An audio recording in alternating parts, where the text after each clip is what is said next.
We have seen Maokai top once this tournament, I believe, so far already. I think we saw one support, one whole bunch of jungles. But, you know, I think that this is a little surprising to see the Viego in this situation just because I feel like Viego is at his best in kind of messy game states where you're trying to come flying in. There's a lot of kills, a lot of souls to steal, and that is not really in line with the Isurus draft so far. And that was kind of actually my biggest complaint previously about their other draft. While it was very crazy with the Sion mid and stuff, it just felt like there was not something for the Sion mid to explicitly do because Teemo often wants to be isolated in the lane and building this kind of minefield around him. Sometimes the Isurus drafts leave me wondering exactly what angle they're trying to take. Now, talk about the DRX draft. They've rounded it out with that Silas to finish the composition. A lot of fantastic ultimates to steal for kinging up in that top lane. But again, it's champions that go forward, the champions that can absolutely take over before Azir and Aphelios will get a chance. Yeah, and I mean, the thing about Silas too is he's, like we said, kind of a scaling champion, and his biggest weakness and the reason that oftentimes people wait to kind of pick it, not all the case as its priority has risen in this tournament, but historically you would often wait to see what you're playing into because his lane phase can be a little weak. You can get bullied a little bit. Maokai, probably not the strongest lane phase still, even with the changes that came in, and so I think this is a matchup where Kingan's very happy to take the Silas up there, scale, go even, and then you have a ton of amazing ultimates to take. Silas top, haven't seen it yet this tournament. He's potentially going to be one of the champions for the most flexed. Right now, I think it's Maokai with 3. We'll have to find out. I've actually just asked about the Maokai positions and their win-loss. I'll give you an update on that as soon as I get it. Top jungle support, we know that. 80% win rate across all of them. I'll clarify the exact numbers in just a little bit, just for my own gratification. But I do want to check in now. Do you prefer one of the particular drafts to the other? I do feel like Isurus's comp can do well, but I'm anxious about whether or not they'll have the control to fend off Silas, Yone, Sedge, and Amumu, you know, jumping in their faces. It's very difficult. They do have some peel options. We talked about the counter engage available from the Maokai. We have the shuffle for Azir. You can try and push all this melee dive off you, but they will have to weather the storm early on. The mid lane matchup, the Sejuani, even top, probably going to be able to scrap quite well against the Maokai. It'll be a tough order for Isurus to pick up their wins. I believe the scores are backwards in the scoreboard right now. I am extremely confident that is the case. I've been following this tournament a little bit, Trevor. I have too. I was following MSI too, but I forgot that we had Garrett top there. That's This true. one, however, Can't guarantee my mind, even if I have to work in the event. I am confident in. I love the way, by the way, that Beryl is just waiting in the river. Also, I'll just have one very brief aside. It's not on tone, so do forgive me. But every time I hear Beryl, I just think of an old British grandmother drinking tea. The name, the word, it just makes me think of I think of Genshin Impact. Okay, I don't know that game, so we'll have to slide on because Beryl, Pioshik, and Deft are stepping forward. Won't be able to find any of the CC. Then we'll find on the second bandage toss, but this is enough to push Grell away from red buff. Jelly comes forward. It is still secured by Pioshik, and he gets the flash from Grell. Grell is now caught in place. A third bandage toss is thrown. 150, 10, first blood to Grandma Beryl, and DRX walk away. Beryl is bloodthirsty in the jungle. He missed his first bandage toss. I see what Grell, you know, wanted to go back in, try and get that smite, but committing his flash fort into Sejuani and Amumu is a death sentence. And as soon as he does not get the level 2 from it, his bot lane was collapsing, but was still not close enough to really do anything about it. Just gets chased down, dies, loses red buff, doesn't have any experience yet completed. Going up to the top side to start his clear. This is not the start his team needed. If there is one thing I will take away from it, during the draft, if I recall correctly, Mark, you said, Viego, you kind of like Viego and games are going to be a scrappier, a bit more chaotic. We started off exactly that way. Can Grell turn it around? We'll have to find out. Yeah, I don't think dying level 1 is... That was not the intention. Yeah, here I was a little surprised to see Beryl just throw that bandage toss out immediately. I thought he was going to maybe take a second to line it up as we see some skirmishing on the picture. Here, he lands the second one just to be like, look, I can land this. And the next one as well, I believe. Yeah, this flash forward, though, is just such a strange commitment to me because even if you get that, you're still 2v1 here, stacking them up. There's that third bandage toss coming through, like you said. Grell just, I don't know, having a tough go of things today. Definitely not going to heaven at the start of this game.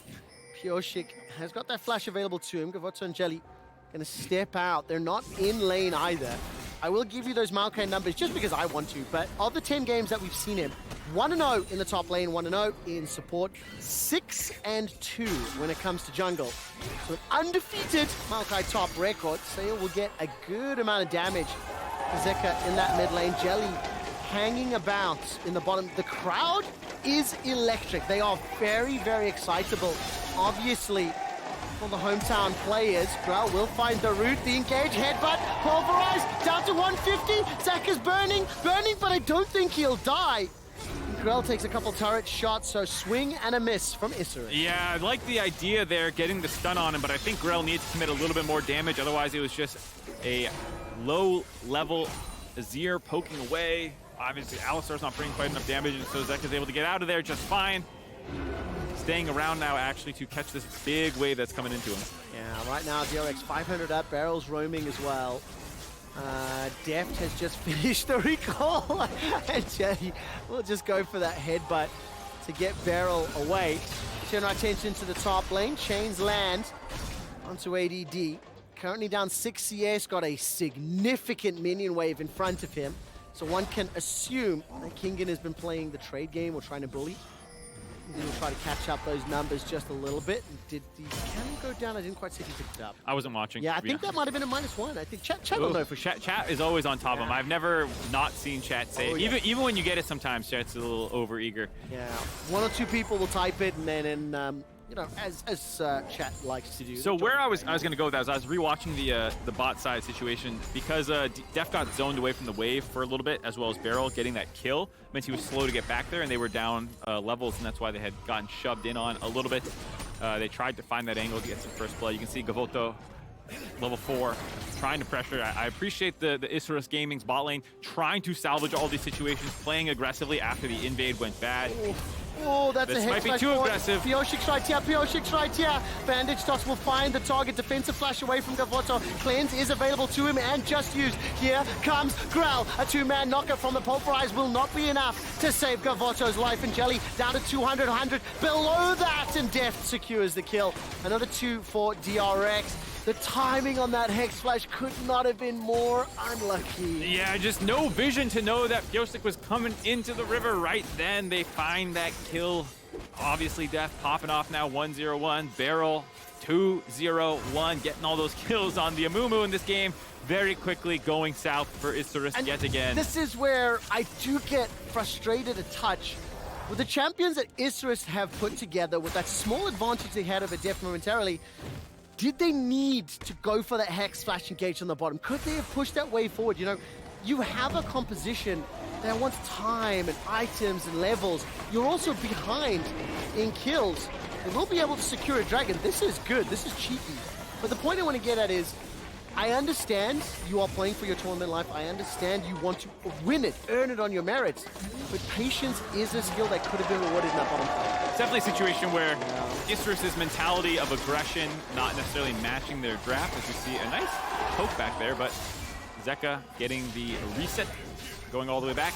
It just feels like they want to play this really aggressive, fast-paced game, but have drafted a fair amount of scaling and stability for more of a front-to-back team fight setting, and that is being betrayed a little bit by how they're choosing to approach this game. And I mean, this is one of those moments again where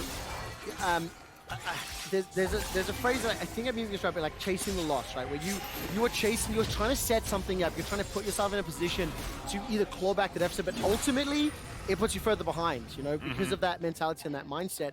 The double down, I like that. What I will acknowledge though is that Isurus, despite being down 1,500, there have been quite a few moments, glimpses here that have looked respectable to good, right? Like the bottom lane advantage that was secured, the engages onto Zeka. There's a minor CS lead in that top lane. It is still a gargantuan, monumental task to climb up, but considering where Isurus were at 8 minutes against RNG, this is looking better. It's not quite as bad. 2,000 gold down, but your solo lanes both, like you said, farming well, not actually behind the pace of the game. I think Waseo was just up there with the second most currently in the game. So doing okay, but the problem is the spillover that's going to happen. Obviously, Zeka can get first move quite often, hover down this bot side.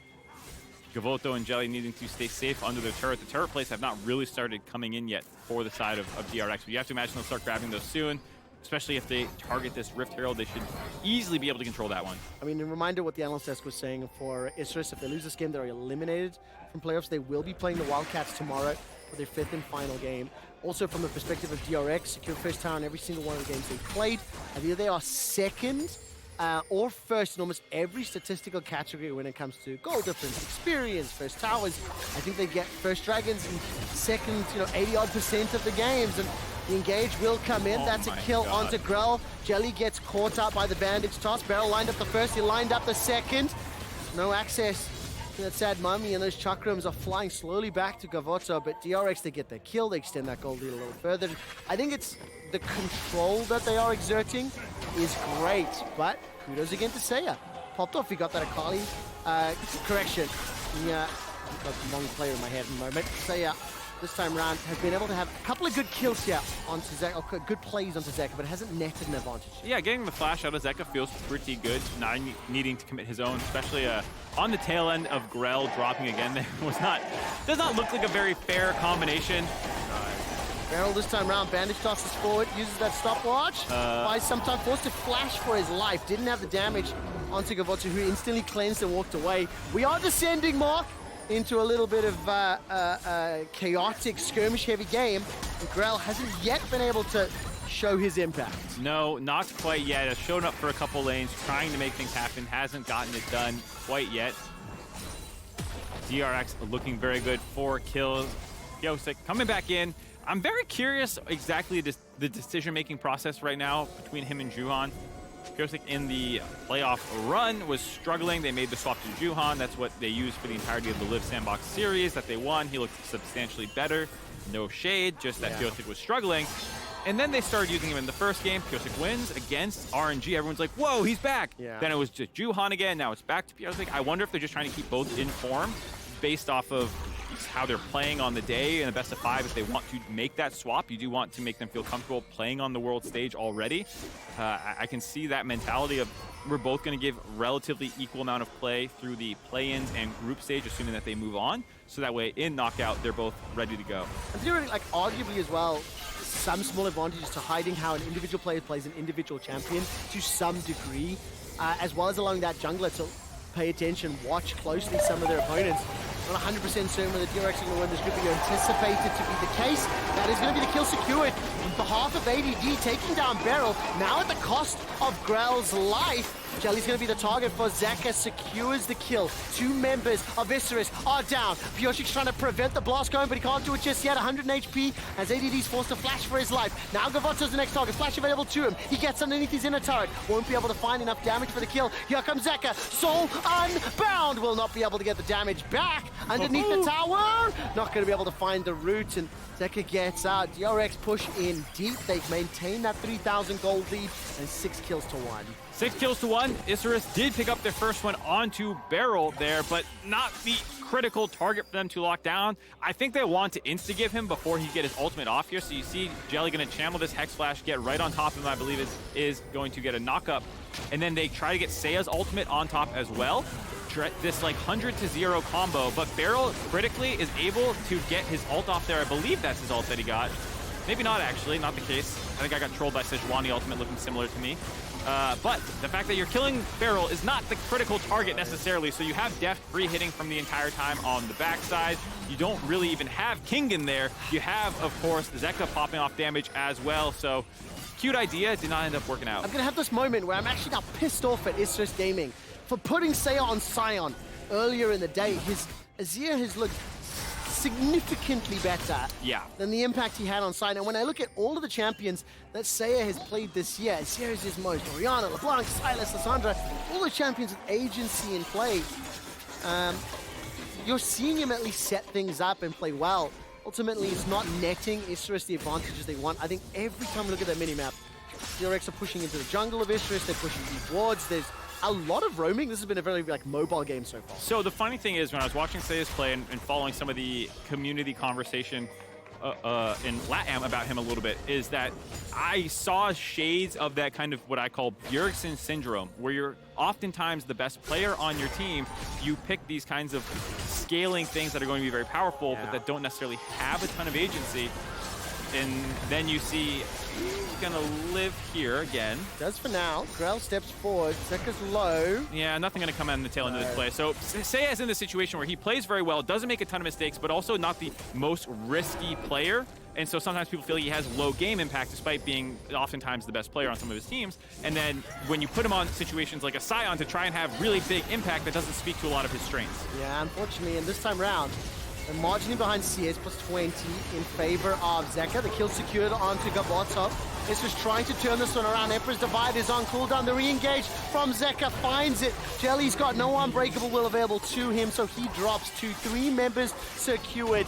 Zeka's going to step backwards. That Fate unsealed on cooldown as well. The tower's being focused. The plates are being focused. And in what is, 3-4 minutes? It's gone from 2,000 gold to nearly 6,000. Actually, just over 6,000. Turret plates just dropped it right before they got that charge off. Unlucky for DRX there, but still another skirmish going heavily in their favor. The fact that they got Seiya's ultimate out in the mid lane prior on that dive where he had to save himself with it meant that when he went flying in to cover that play, he did not have it available. Feral also had a nicely timed ult right as Seiya started shuffling in to find that kill. Here, ADD getting a little aggressive. He's actually going to win this. Get it! The healing from Silas put him right back in. Zeka's chasing, hunting, killed the bird, and he does for the solo in this middle lane. Off the reset, Zeka TP's back in, finds the solo kill with the extra influx of gold up to 5-0-1 now. This is why people are praising his melee champions. He can absolutely take over the game. Took a little bit to get rolling on the Azir matchup, but now that he's ahead, he's cracked his mid lane turret. He's up 30 CS. He is dominating. And such a great play. Mark, I'm going to ask you an easy, quick stat question, because you know I love them. How many Elder Dragons have been killed at play-in so far? 0. Good job, boss. How many Cloud Dragons have been killed at Worlds so far? Gaboto apparently got solo killed? Yes, he did. There we go. Double up. Dunk, dunk. Get dunked. That was happening while we were watching this fight down the middle. Yeah. Very scrappy game. There's that ultimate by Beryl I was talking about right as Seiya came flying in, locked him up so he couldn't get any auto attacks in with the soldiers that he was following. Allowed Zeka to get in there and start finding those kills as well. I'm not leaning you away from my quick stats quiz. How many look, there's another solo kill. We gotta talk about this one. Hey, now look, Zeka's gonna die for that too. He will die indeed. We need to talk about this. We need to talk about this. 6,500 gold up. They were able to secure themselves one of those Cloud Drakes, which is why I've been trying to get you to predict it. DRX going to look for another tower. They've got 3. 2 in the middle lane, 1 in the bottom lane, looking to take another. This will be the 4th secured. And I'll tell you what, I'll ask one quick set question, and then I'm going to let it go and move on. Which dragon is the most killed at Worlds? It's got to be Hextech. You are correct. Okay. Do you want to hazard a guess at how many? There's probably a way I could sit here and think about how many spawn a game, how many Hextech rips I've seen. Just throw a number on it. 25. Man, 22. That's actually a really good guess. So 22, it is the most killed dragon. Anyone that's watching my quick stat seconds knows I love dragon stats. Completely irrelevant, not very useful, but hey, it is a lot of fun. Astrus Gaming are not having any fun right now. They killed Zeka. That might have been a little bit of fun. To 2. And as it stands, look at that gold graph. ADD, the only member doing well, 130 CS. He's got 2 of the kills secured. Part of the reason why. But DRX now, they've just put their foot on the gas, and now they are looking, securing more and more kills. Yeah, there was nice trades in lane that looked like as well for the Maokai into the Sylas. We did talk about how the fact that Sylas is not really a counter pick that you lock into slam lane. You pick it into lanes that you can survive and then utilize the insane ratios that he has, like we talked about, the hijacking of ultimates. Not too much of a surprise to see Kingen getting through that lane phase without dying. Actually up CS, he's actually been very good, had some pressure as well on the top side. But been pretty isolated from an 11-kill game, no kill participation. Another one of these greedy top laners. Yeah, I mean, just sitting there. Or lazy, maybe, you know? Lazy's a better one. Just sticking there, not getting involved. It's like, if I think my team's going to win anyways, yes, I'm just going to chill up here. That's it. You see what I mean? I think it's pure laziness. That's how I would interpret it. Please don't clip that. As DRX now continue to just extend LEC caster calls top lane of DRX lazy. As it stands, Isurus now in a very, very difficult situation. They do have scaling. They do have some team fight on the cards, but it is going to be such a difficult task to bring this back, and they have to do this and keep the hopes alive, because if they lose this game, they're eliminated. They have one last chance to pick up a win in front of the home crowd for at least some of those Mexican players. Will be very difficult. Like Yes. that 3 out of 5 Yes. from Mexico City, but I like to play this game with like magic number of like what in my head is what this comp can acceptably be behind in order to still be in a decent Right. spot. You know, when they have those bots showing win How long probabilities. until the window is closed on coming back in some way? Yeah, right? just like when do you drop below, you know, like a 50% win probability based off how the game Got is it. going and that kind of thing. And for me, it would have been like maybe 2.5K, around 15 for this comp. The fact that you're down. So we are more than 300% above that estimated number at this time at 7.5. And I would say that they are probably at about 10%. That is supposed to be skill agnostic as well. When you're just talking strictly comps, Yeah, champions in the versus game. champion, if executed to, you know, the way their intention. Yeah. Zeka does get jumped on right now, stays alive, soul unbound, gets him to safety inside the pit. The shield has popped up, and ADD joins the fray. The Nature's Grass is thrown down. Kingen re-engages, finds the chains, the lockdown, the hold. Curse of the Sad Mummy still available. Curse of the Sad Bullet Time still available. Waiting for it to be fired out. Nobody's died just yet. Vioshik's the next target. 1 for 1. Kavota flashes in for that, but it's a double for Deft. Can he dunk anymore? 2 more secured for DRX, and Gavoto's running for his life. Isurus Gaming try to contest the second Rift Herald. They actually have a decent start to that fight, kiting out the ultimate from Kingen when he was Alistar'd up, waited for that to time out, then tried to find that re-engage. But like we said, so much gold behind. If you could get to that Yes! fight at the goal differences we were Yes! just talking about, yes, you can maybe win that fight. You are in my head, Mark, because I don't like it. I go back to that Hex Flash engage from earlier, that little bit of impatience that puts them a little further behind. Now, not the only reason, but again, here's that great fight once more. Yeah, the fact that they go in, they have Zeka low early on in the fight, so he can't quite dominate it the way he wants to. Kingen goes in there, he's like, I got my Alistar ult, I can buy space for this. You know, Isurus reset the fight, they kite it out, ADD providing frontline to make sure that Seiya is safe, and now, obviously, DRX wants to finish off the Rift Herald, but that keeps him around, so you get this flash re-engage here. And you might have been able to win this fight if you just had more items completed, that you were a little closer in goal, but Beryl stalls this fight out nicely with the flash re-engage. Gavoto gets that 1 kill here. I think there was miscommunication between him and Seiya. Seiya wants to go flash, engage Deft, and push him towards Gavoto for Gavoto to complete the kill, but he'd already backed out. Yeah, Gavoto 1, 4, and 2. He's just been jumped on so often in this game. 10,000 gold difference. And I want to make it very clear so I don't get misinterpreted here, is that I think Isurus were always such heavy underdogs. DRX really could have played the game in many different ways. You'd almost always see them coming out on top. Because I think Grell actually got that blue buff, by the way. But the point I want to get to is that team fight was a glimpse of excellence, a glimpse of what they could do. Unfortunately, we're down nearly 8,000 gold.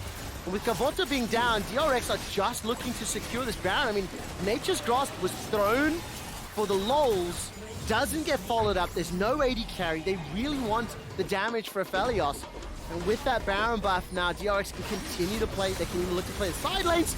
And there's going to be a setup. The bullet time is firing over Seiya. Forced to flash to safety. Stays alive thanks to the heal for now. And actually escapes. But for how long? The bounce! Double up! Deft manages to make it work. The hijacked Nature's Grasp does more than what ADD could do in the pit. And DRX are looking to shut the coffin on ISG's worlds. DRX respond to the play in the mid lane from Isurus. Beryl again with the quick ultimate, locking up Seiya for the bullet time, and from there was an easy chase down, finding all those kills, dropping Shelly in the mid lane with Baron. Trevor, I'm smelling a dancing Herald. No ways, no ways, no ways! Will the Rift Herald dance? Charge is coming in, 3,000. Jelly and Gavoto stepping forward. Shelly Protect is Shelly! running low, 1,000, 700, Don't do it, Grell! 400. Don't you- Shelly Oh! dies! Shelly dies! So do the playoff hopes for Isurus. DRX are hunting, picking up sharks where they can. Kingen is trying to keep Deft up as well, stepping for the Nexus, is being focused by Beryl. The Sad Mummy head-butting away, as all of a sudden, that's a Deft going golden thanks to the Hourglass. Baron Empowered Minions doing work, another for Kingen. At this point, it's bullying. They're dead already, as Isurus Gaming are eliminated from playoffs. DRX pick up the win. DRX speed run that final game of the day here. 22.5 minutes, just about 22:41. That might be the new fastest game of Worlds so far. I believe Loud held the previous record.